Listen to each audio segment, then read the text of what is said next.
1941 жылдан 22 маусымында басталып, 1945 жылдан 9 мамырында аяқталған. Уақыт безбеніне салынған бұл соғыс Ұлы Отан соғысы деген атқа ие болды. Қазақстаннан 1,5 миллионға жуық азамат атанған бұл жаһандық қан төгісте қазағымыздың қайсар ұл қыздарының жеңіске еңбегі орасан. Биыл жеңіс туының желбірегеніне 80 жыл. Осы орайда бүгін Тағзым алаңында митинг және гүл қою рәсімі өтуде. Оған облыс әкімі Нұрлыбек Мәшбекұлы арнайы қатысып, бабалар рухына тағзым етті.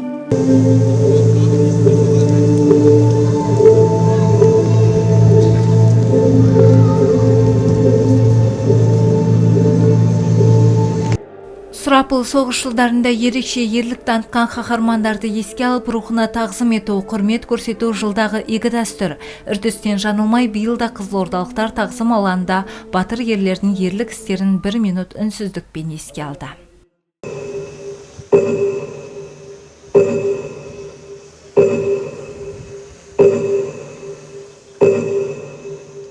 Сондай-ақ салтанатты шарада Ұлы Отан соғысында шейіт болған боздақтарды еске алып, бейбіт өмірдегі ардагерлерді құттықтап, облыс әкімі Нұрлыбек Нәлібаев сөз сөйледі.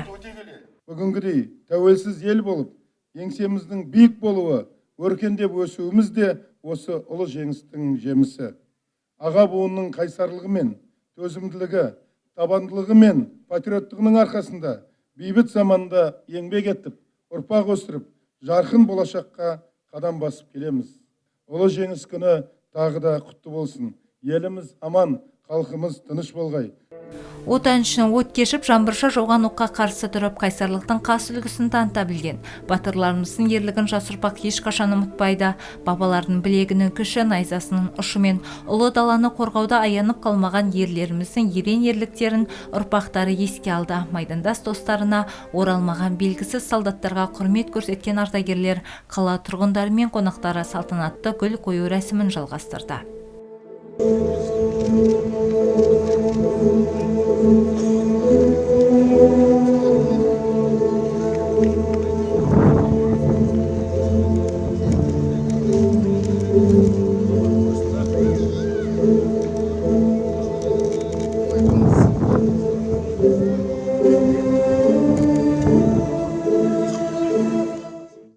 Бүгінгі жеңіс мерекесінің 80 жылдығы құтты болсын. Бүгін ата-бабамыздың осы жеңіске өздерінің қанымен, маңдай термен жетті. Сол үшін бүгін нағашы әкем Елгенов Құйтуғаны үрмет үшін келіп тұрмын. Осы сұрапыл соғысқа, Ұлы Отан соғысына қатысқан Москва түбіндегі шайқаста, Брянск, Курск, Воронеж, Украинада соғыстарында шайқасып, елге аман-есен оралған, елге келіп ауыл шаруашылығында үлкен қызмет атқарған. Барлықтарыңызға дендеріңіз сау болсын. Осы аталарымыздың арқасы үстіп, жер басып, бейбітшілік елге өмір сүріп атқанымыз. Міне әкелеріміздің есімізге алып, бүгін өзімнің әкем Кетебаев сақтаған 18 жасында соғысқа барып, 49 жылы келіп, үйленіп, үйлі бұранды болған кісі. Мен әкеммен қуанамын, әкемді үлгі тұтамын. Бүгінгі келіп жеткен 9 мамыр мейрам құтты болсын, ол жеңіс құтты болсын. Біздің өзіміздің атамыз Қошқаров Икмат атамыз соғыс ардагері, біз атамызбен мақтанамыз. Медальдері жеңіске жетіскен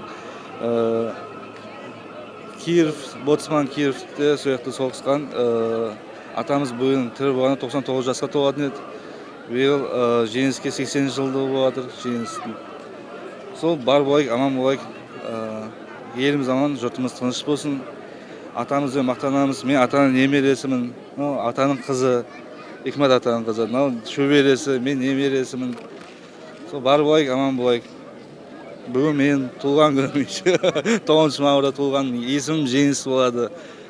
Айта кетейік, бүгінде сыр өңірінде Ұлы Отан соғысының ардагерлері Яхия Тасыров пен Тілеуберген Тобабергенов ғасырлық ғұмыр ғибратымен жеңістің 80 жылдығын қарсы алуда. Мереке қарсаңында қарт майдангерлерге лайықты құрмет көрсетілді. Соғыс жылдары тылда еңбек еткен Ұлы Отан соғыс ардагерлеріне теңестірілген азаматтарға бір жолға әлеуметтік төлем берілді. Арайлым Кенжебек, Ерлан Жұматаев, Руслан Жүсіпбек, Индира Раисова, Қызылорда қоғамдық телеарнасы.